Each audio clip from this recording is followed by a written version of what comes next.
Welcome or welcome back to Midnight Archives. We journey into the abyss where urban legends breathe, the paranormal beckons, and fear finds its home. Join our community of brave souls by liking, subscribing, and hitting that notification bell. As the midnight hour approaches, the archives await your presence. Let's begin. Join us as we uncover the truth behind the chilling tales, separate fact from fiction, and unearth the hidden secrets that have haunted the Philippines for years. So, grab your flashlight, hold tight to your sanity, and prepare to question everything you thought you knew about Teniente Gimo.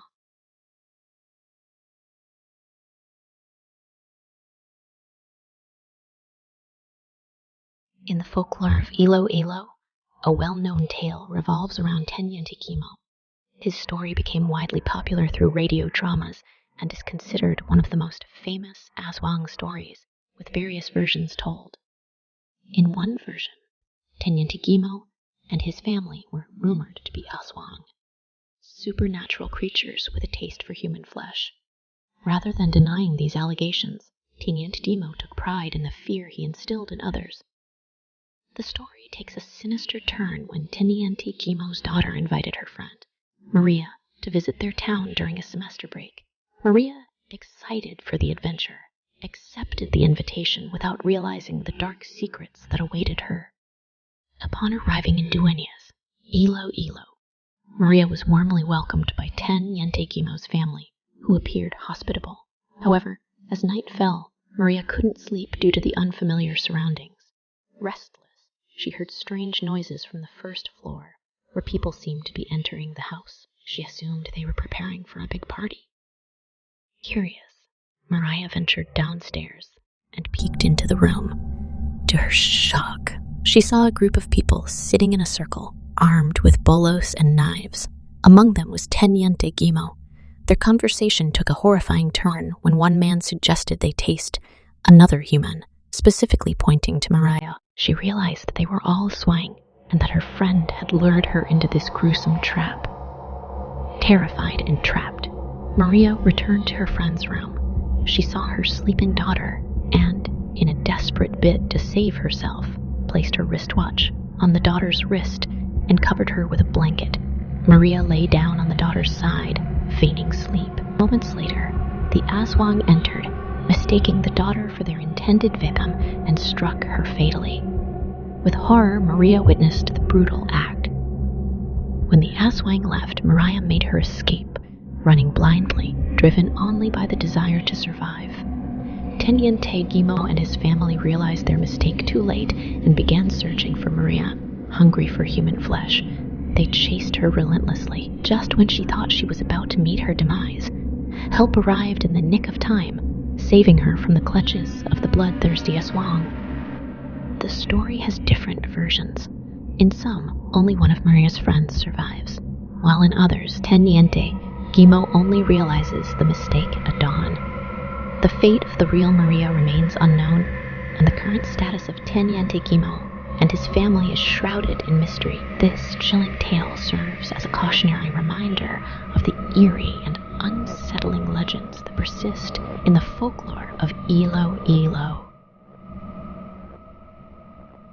The question of whether Teniente Gimo was a real person is shrouded in mystery and speculation, with various sources presenting different individuals as potential candidates for the real Teniente Gimo. Guillermo Gavira. The first candidate, Guillermo Gavira, is believed to have lived in the region during the early 20th century, during the transition from Spanish to American control. It is said that Gavira may have been a voluntario during the Spanish regime and later joined forces that resisted American occupation. Some versions of the legend claim that he opposed the teaching of English and used his daughter to lure American teachers, who were allegedly murdered and consumed. Interestingly, this story shares similarities with a historical event in 1905, when 4 American school teachers were reported murdered just north of Cebia. The question arises whether this real-life brutality was later blended with supernatural elements and relocated to deflect blame. Maximo Ramos, who documented this tale, collected stories during the 1950s, leaving room for the possibility of earlier accounts. Teniente Gimo is Guillermo Labang. The second potential Teniente Gimo is Guillermo Labang, a wealthy landowner in Dueñas who lived during the Commonwealth era of the Philippines, 1935 to 1946. Labang faced growing jealousy and rumors from impoverished townsfolk who claimed a child was found dead on his land, with its entrails scattered across the fields, allegedly the result of an aswang attack. Labang, it is said, had to share portions of his crops to dispel these stories and restore his reputation.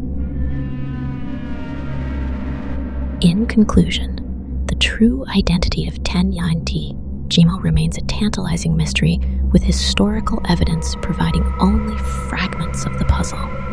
The legends and speculations surrounding these figures reveal the complex interplay between superstition, social tensions, and historical events in the Philippines during these periods. But our quest for the truth never ends. What are your thoughts on Teniente Gimo? Do you believe this legend is based on historical events, or is it purely a creation of superstition and fear? Have you encountered any other chilling urban legends that you'd like us to explore in the future? Share your stories and suggestions in the comments below. Our journey ends for now, but remember, there's always more darkness to explore. If you want more scary stories and mysteries, join our community. Hit that subscribe button and keep uncovering the secrets hiding just beyond what we can see. Until next time, stay curious, stay brave. Good night.